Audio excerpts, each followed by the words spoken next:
you know, ایک delegation آتا ہے سیمن کمیشن 1927 کے اندر, ٹھیک ہے جناب, Simon commission. The prime objective behind his arrival was to maintain the constitutional right, to give the fundamental rights in purview of the law. ایک نئی reforms کا پیکج متعارف کرانا ہے ہندوستان کے اندر. سیمن کمیشن آتا ہے, but Congress and Muslim League they both rejected Simon commission. وہ کہتے ہیں مختلف باتیں ہیں کہ بھئی یہ گورا کمیشن ہے اور ہندوستان کے لوگوں کے لیے قانون بنانا ہے تو ہندوستان کے لوگ بہتر بنا سکتے ہیں, اس طرح کی کچھ باتیں ہوتی ہیں. فائنلی سیمن کمیشن ریجیکٹ ہو جاتا ہے. اس کے بعد برطانیہ کے لوگ کہتے ہیں کہ ہندوستان کے لوگوں میں اہلیت نہیں ہے, یہ قانون نہیں بنا سکتے. یہ کون کہتے ہیں؟ برٹشرز کہتے ہیں. بولے آپ قانون نہیں بنا سکتے اور ہم نے سیمن کمیشن بھیجا, آپ نے اس کو ریجیکٹ کر دیا. میں بہت موٹی موٹی باتیں بہت آسان پیرائے میں آپ کو بتا رہا ہوں. میں چاہوں تو اس کو گنجلک بھی کر سکتا ہوں, لیکن میں بہت آسان پیرائے میں آپ کو بتا رہا ہوں تاکہ آپ کو اس کی تھیم مل جائے. سیمن کمیشن فیل ہو جاتا ہے. اس کے بعد برطانیہ کے لوگ ایلیجڈلی دے سیڈ کہ آپ میں اہلیت نہیں ہے, you can't draft even a constitution of their own. تو بر صغیر کے لوگ, کانگریس کے لوگ, مسلم لیگ کے لوگ دو پروپوزل ٹیبل کرتے ہیں.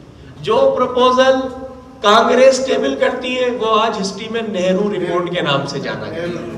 آپ نے سب سے بچپن سے لے کے ابھی تک سنا ہوگا نہرو رپورٹ, لیکن اس کا ایک بیک گراؤنڈ کیا ہے آج میں نے آپ کو بتا دیا کہ وہ دیکھیں, میں نے آپ کو بتایا کہ ہسٹری جسٹ لائک اسٹوری ہے.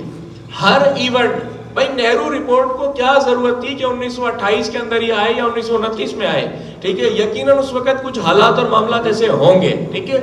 نہرو رپورٹ اور جو پروپوزل مسلم لیگ لے کے آتی ہے اس پروپوزل کو کہتے ہیں 14 points of Mr.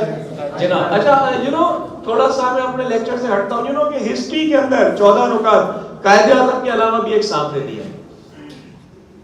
ہسٹری میں دو لوگوں نے 14 پوائنٹس دیے. یہ امریکہ کے پریزیڈنٹ تھے وڈرو ولسن, ٹھیک ہے. یہ اکثر جنرل نالج کے پیپرز کے اندر یہ کوسچن آتے ہیں تو آپ دیکھ لیں, وڈرو ولسن تھے, انہوں نے بھی 14 پوائنٹس دیے ہیں, ٹھیک ہے. تو قائد اعظم محمد علی جناح نے 14 پوائنٹس دیے اور کانگریس نے نہرو رپورٹ دی.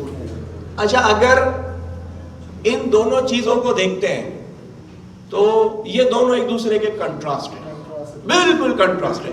ایون کانگریس نے, اب یہ ہسٹری میں ٹرننگ پوائنٹ ہے, یہ ہسٹری میں ٹرننگ پوائنٹ ہے جب ہماری راہیں الگ ہو رہی ہیں اور ایسی الگ ہو رہی ہیں کہ اب ہم ساتھ نہیں ہوں گے. یہ ٹرننگ پوائنٹ ہے, ٹھیک ہے. میٹنگ پوائنٹ کیا تھا؟ لکھنؤ پیکٹ. اب کیا ہو رہا ہے؟ Turning point. کیوں؟ کیونکہ اگر آپ نہرو رپورٹ کو چیک کرتے, نہرو رپورٹ کو پڑھتے, تو نہرو رپورٹ کے اندر وہ فاؤنڈیشن بیسز جس کی بیس کے اوپر مسلم لیگ بنی تھی, separate electorate, concept of separate electorate کو بھی ختم کر دیا.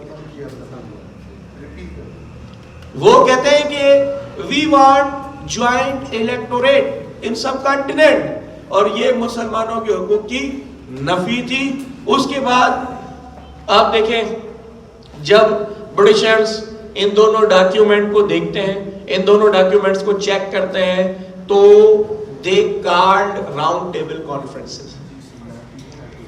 1930 اور 31 میں راؤنڈ ٹیبل کانفرنسز ہوتی ہیں, ان کو وہاں پہ بلایا جاتا ہے, ڈیلیگیشنز کو, تمام ہندوستان کے جو پولیٹیکل ڈیلیگیٹس ہوتے ہیں ان کو بلایا جاتا ہے, ڈسکشنز ہوتی ہیں ایٹ لینتھ, اور فائنلی اس کے اوپر بھی کسی جو ہے کسی مدعے کے اوپر جو ہے نا معاملہ ٹھہرتا نہیں.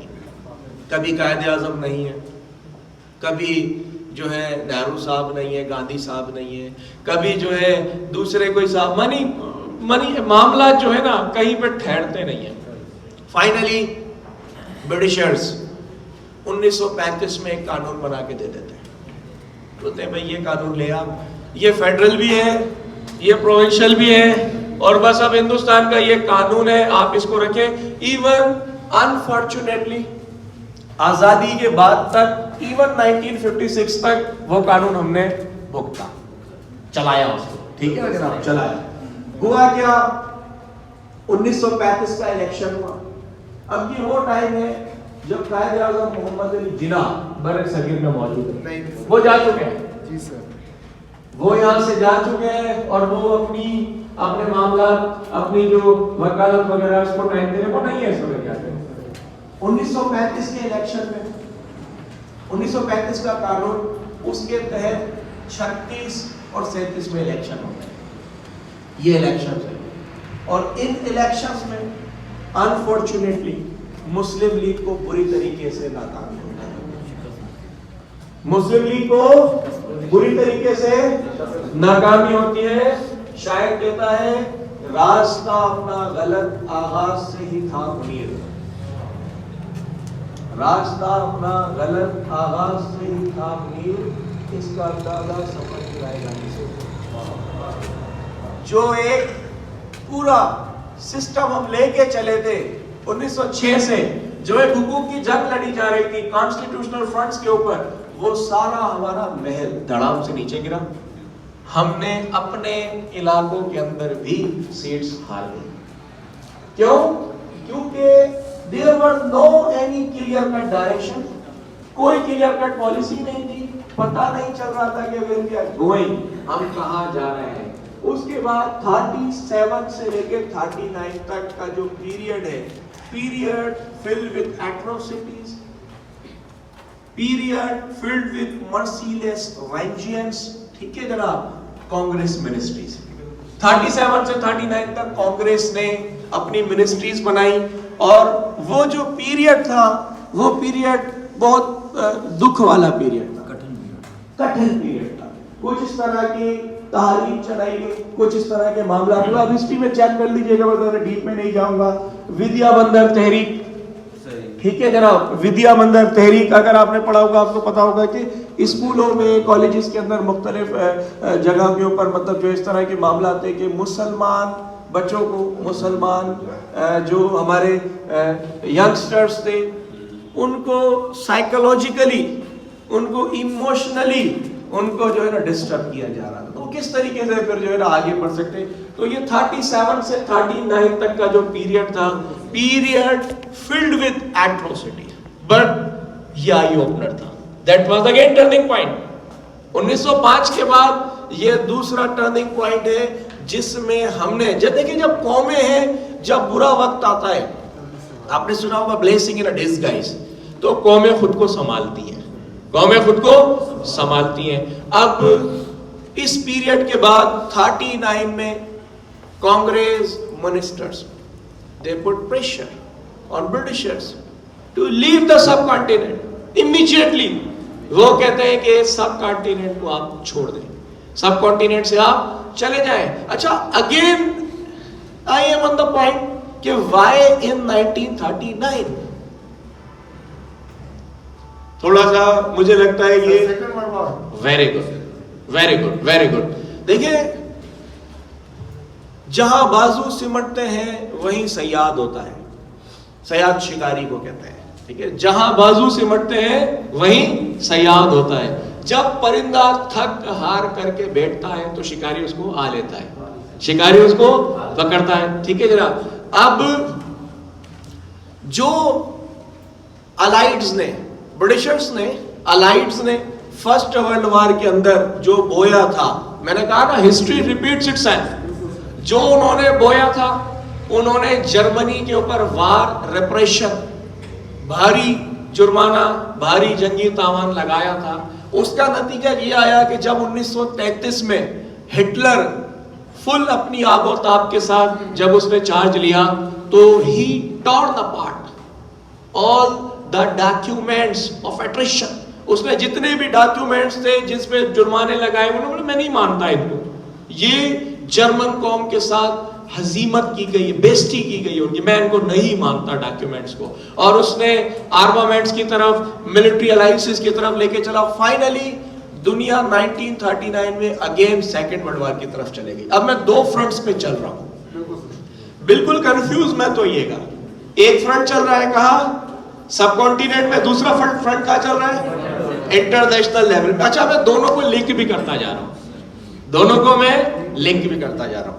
اب 1939 کے اندر جب سیکنڈ ورلڈ وار اسٹارٹ ہو جاتی ہے تو Congress ministers, Congressians, they put a pressure کہ آپ برے صغیر سے چلے جائیں and we will no more afford you.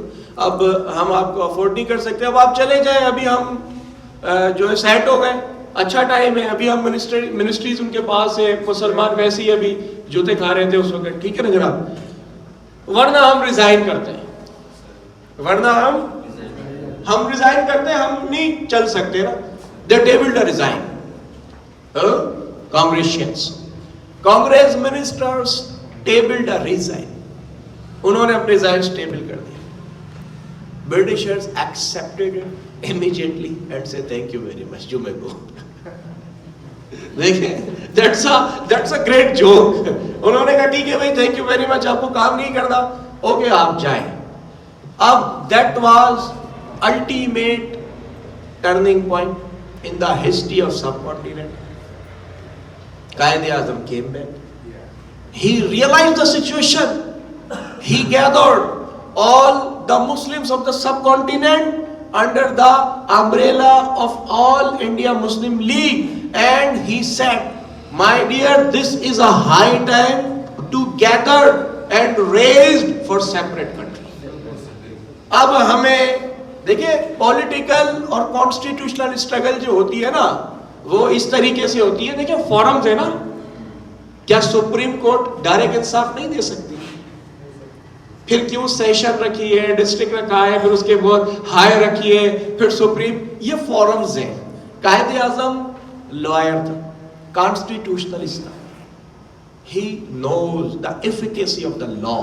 اس نے کس طریقے سے انگلی پکڑی اور پھر آہستہ اس نے کہا پہلے مجھے سیپریٹ الیکٹوریٹ چاہیے, پھر اب مجھے ون تھرڈ نشستیں چاہیے لیجسلیچر کے اندر, اب ہمیں پروونشل آٹونومی چاہیے. اب ہم چاہتے ہیں کہ ہمارے جو پروونشل معاملات ہیں, ہمارے یونٹس جو ہیں وہ اسٹرانگ ہوں. دین جب سارے معاملات ہو گئے, ہمیں اب کنٹری چاہیے. اب ہمیں کیا چاہیے؟ کنٹری چاہیے. دیکھیں دس از دا مین موٹو آف لیگل اسٹرگل, کہ آپ نے سلولی اینڈ گریجولی اپنی جو پریئرز ہیں, پریئرز ہوتی ہے نا, آپ پلین میں پریئرز لکھتے ہیں نا, آپ نے ون بائی ون اپنی پریئرز کو کیا کرنا ہے؟ پرشو کرنا ہے. ٹھیک ہے جناب.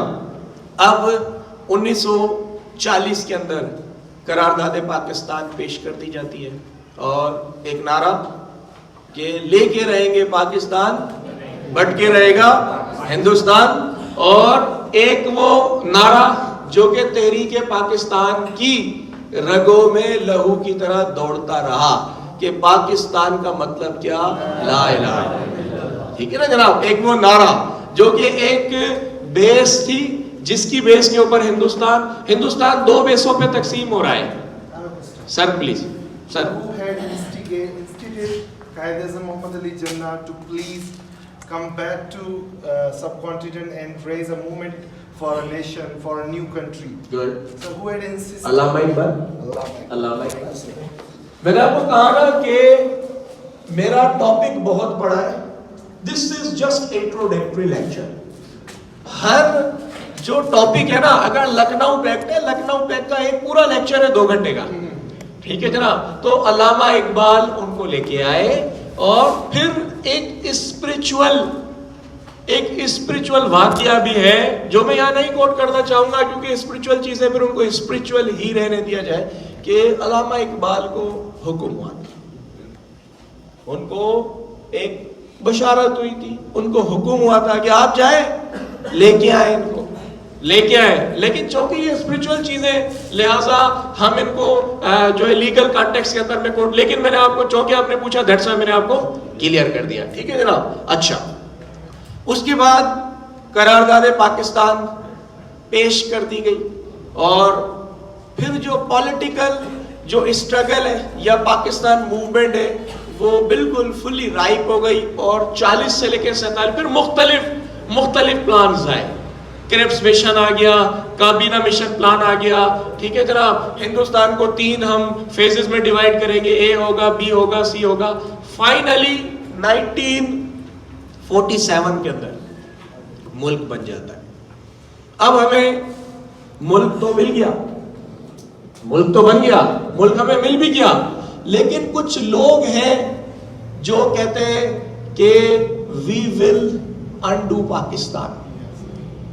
کچھ لوگ ہیں they are persistently saying that we will undo Pakistan, we will very soon.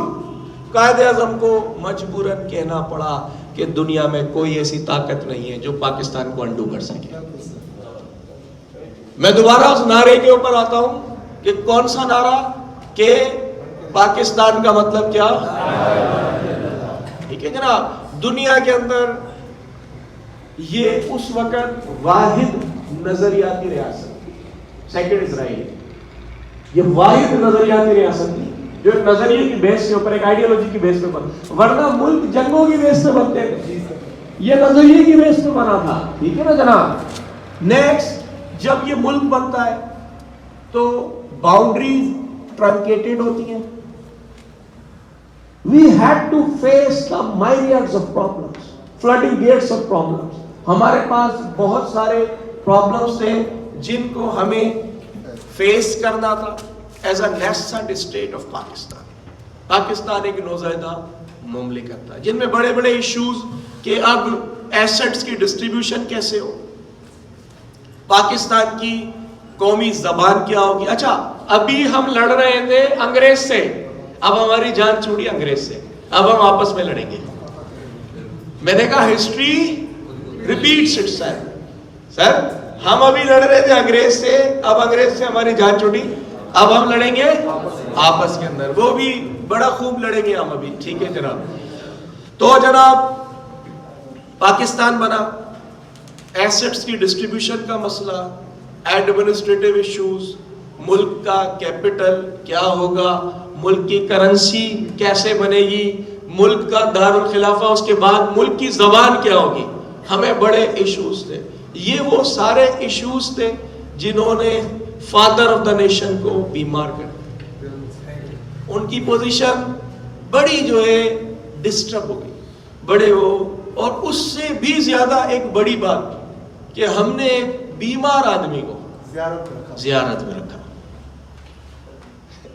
ہم نے ایک بیمار آدمی کو زیارت میں رکھا, ٹھیک ہے جناب. اور اس سے بھی ایک بڑی بات کہ زیارت کے نزدیک کوئی بھی ہاسپٹل نہیں, نیئرسٹ ہاسپٹل کون سا تھا, کراچی تھا, ٹھیک ہے جناب. اب یہ معاملات ہیں. Finally I will not go in the pretext of this situation کہ کیا ہوا کیا نہیں ہوا, وہ آپ قانون دان لوگ ہیں, وہ ڈسکس کریں آپ خود ہی کہ کیا تھا کیا نہیں تھا, یہ ہمیں ایڈمنسٹریشن کے لوگوں کا مسئلہ نہیں ہے, ٹھیک ہے جناب. اچھا, اس کے بعد ملک تو بن گیا تھا, بٹ ملک کو چلانے کے لیے ایک ڈاکیومنٹ چاہیے تھا. وہ ڈاکیومنٹ تھا کانسٹیٹیوشن. کانسٹیٹیوشن نہیں تھا.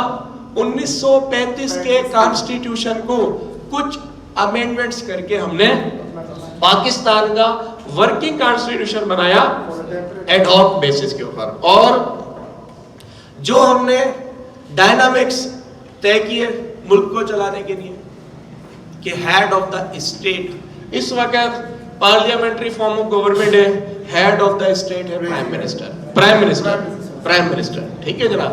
Head of the state prime minister ہے in parliamentary form of government.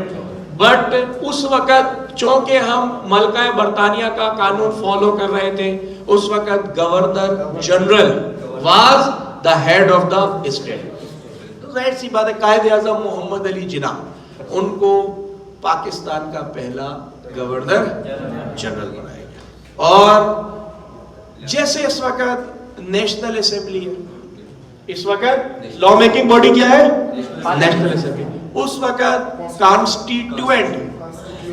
Constituent, اچھا کانسٹیٹیوشن اسمبلی نہیں, کانسٹیٹیوئنٹ, ٹھیک ہے جناب.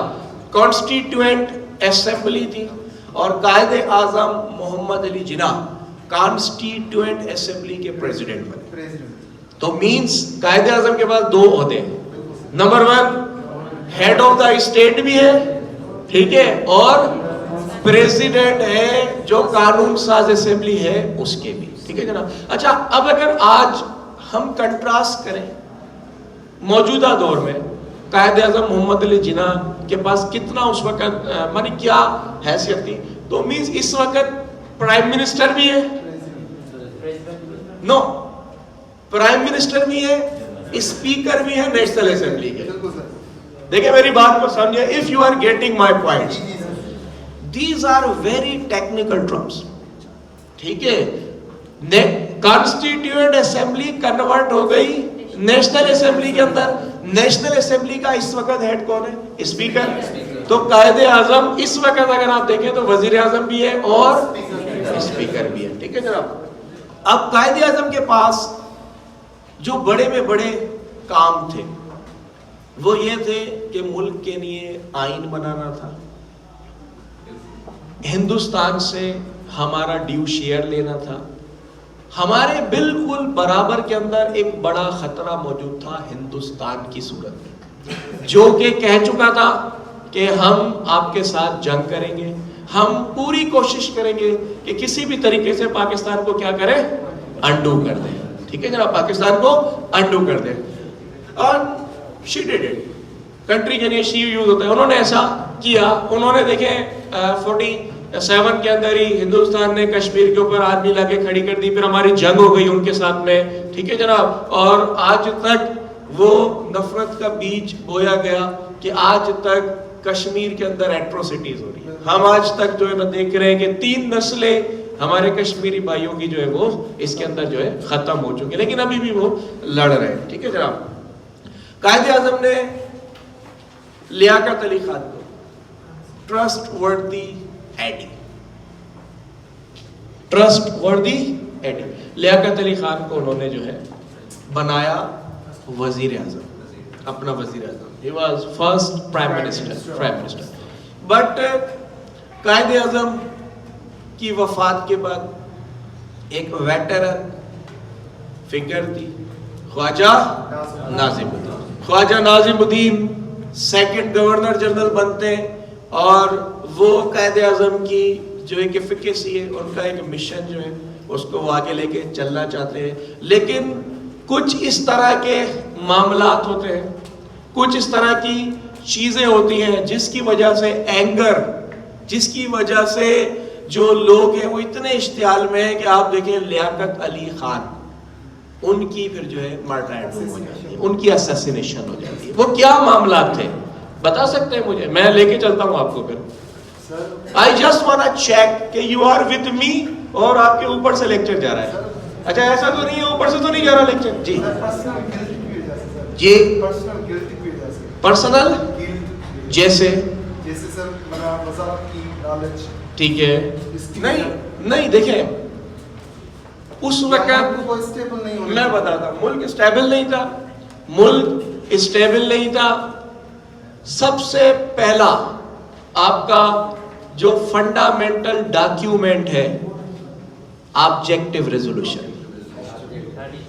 اگر آپ پاکستان کی پولیٹیکل اور کانسٹیٹیوشنل ہسٹری پڑھنا چاہتے ہیں نا, تو اسٹارٹ ہی ابھی تک ہم برے صغیر میں تھے. I just entered in Pakistan. So ہماری جو پاکستان کی جو کانسٹیٹیوشنل ہسٹری ہے اس کا پہلا لینڈ مارک ہے آبجیکٹو ریزولوشن. آبجیکٹو. اب اس وقت 2 ونگز تھے, اس وقت 2 ونگز تھے, لیفٹسٹ رائٹسٹ, ٹھیک ہے, لیفٹسٹ رائٹسٹ. لیفٹسٹ ونگ میں وہ لوگ تھے جو کہ سیکولر پاورز تھی. They wanted to draft the constitution on the basis of secular saga. وہ چاہتے تھے, وہ سمجھتے تھے کہ شاید قائد اعظم جو ہے اس نے جو 11 اگست کی اسپیچ کی کہ you are free to go to your temple, you are free to go to your worship places, state has nothing to do with your religion, with it, ٹھیک ہے نا, بلکہ ہم آپ کو پروٹیکٹ کریں گے, ٹھیک ہے. تو ایک وہ میسج لیفٹسٹ دینا چاہتے تھے کہ شاید پاکستان ایک سیکولر ملک ہے. لیکن پھر وہی بات کہ وہ ایک نعرہ کہ پاکستان کا مطلب کیا, اس کو آپ ذہن میں رکھیے گا, ہم آگے چلیں گے, بہت جگہ یہ کام میں آئے گا. رائٹس تھے جو کہتے تھے کہ Pakistan ideology of Pakistan basically ideology of Islam ہے, ہم دو قومیں تھیں, ہم بر صغیر میں رہ نہیں سکتے تھے, اللہ تعالیٰ کا تحفہ ہے, رمضان میں ملا ہے, ایک اسپرچول ایک جو ہے نا ایک اسپرچول ٹچ اس طرف. اچھا, اب ایک کانسٹیٹیوشن کے لیے ایک فنڈامنٹل ڈاکیومنٹس آیا, آبجیکٹیو ریزولوشن. اگر آپ اس کو پڑھیں اردو میں پڑھیں, اس کی کیا معنی ہے؟ شاباش, ویری گڈ. قرارداد مقاصد مینس ہم نے جو کچھ کرنا ہے, وہ کس کی بیسس پہ ہوگا. تو پھر ہمیں ان بیسس کی طرف جانا پڑا جن کی بیس پہ پاکستان بنا تھا, کہ وہ فنڈامنٹل وہ گولڈن پرنسپلز کیا تھے. Number 1, sovereignty belongs to Almighty اللہ. مملکت خدا داد میں قانون بنانے کا اور تمام تر طاقتوں کا جو مظہر ہے وہ خدا وحدہ لا شریک کی ذات ہے. Sovereignty belongs to Almighty Allah. Supremacy of Sharia ہوگی, Finality of Prophethood ہوگی, Vicegerency of Man ہوگی, Solidarity of State ہوگی. یہ میں نے اچھا اس کے بعد جو کچھ آپ نے پڑھا ہوا ہے کہ انڈر ڈیولپ ایریاز کو ڈیولپ کریں گے, اقلیتوں کے حقوق کریں گے, ٹھیک ہے جناب, اور جو ہے ہم جو ہے وفاق کا مظہر, وہ ساری چیزیں ہیں, لیکن یہ 5 چیزیں یاد رکھ لیں. These 5 things are very much important. Sovereignty belongs to Almighty Allah. Finality of prophethood, supremacy of Sharia, vicegerency of man. ٹھیک ہے, آپ کون ہیں؟ You know what is your status? You are vicegerent of Almighty Allah in this divine scheme. What is this? This is divine scheme. This is not a country. This is not earth. This is divine scheme. Spiritual جو ہماری basis ہے نا, اس کے تحت this is divine scheme. And you are vicegerent of Allah. اللہ نے آپ کو اپنا کیا بنایا ہے؟ vicegerent بنایا ہے, نائب بنا کے بھیجا ہے, خلیفہ بنا کے بھیجا ہے. ٹھیک ہے جناب. اچھا, اس کے بعد جو قرارداد مقاصد تھی, اس قرارداد مقاصد کی جو بیسس تھی, اس کی جو رپورٹ آئی, اس کی رپورٹ نے بہت سارے ایشوز کو کریٹ کر دیا. معاملہ ڈسٹرب ہو گئے. ایک تو ملک ہمیں ایسا ملا کہ بیچ میں 1000 میل کا راستہ, ایسٹ ونگ ہمارا کہیں اور, ویسٹ ونگ ہمارا کہیں اور, 9 زائدہ مملکت, وسائل تھے نہیں. ٹھیک ہے جناب, ہم جو تھا اسی کو نہیں سنبھال پا رہے تھے. ہندوستان بالکل برابر کے اندر بیٹھا ہوا تھا, ایڈجسنٹ ٹو پاکستان. ٹھیک ہے, ان اے وے ٹو انڈو پاکستان. ٹھیک ہے جناب. اس کے بعد قرارداد مقاصد کی جو رپورٹ آئی, as political elites said, اس کا ریئیکشن اتنا خطرناک تھا کہ وہ لیاقت علی خان کو بھی لے گیا. میں زیادہ گہرائی میں نہیں جاتا, میں اوپر سے لے جاتا. وہ لیاقت علی خان کو بھی اپنے ساتھ لے گئی. اس کے بعد لیاقت علی خان کے بعد خواجہ ناظم الدین جو تھے, انہوں نے گورنر جنرل کا عہدہ چھوڑا اور وہ بنے پرائم منسٹر. اور اب یہاں سے ایک پرسنالٹی نمودار ہوئی, ایک نام آپ کے سامنے آئے گا, اس کو یاد کرتے ہیں. وہ ہے جناب governor general Ghulam Muhammad, Malik Ghulam. You know who was he? He was finance minister. He was finance minister in the cabinet of the then Prime Minister Liaquat Ali Khan.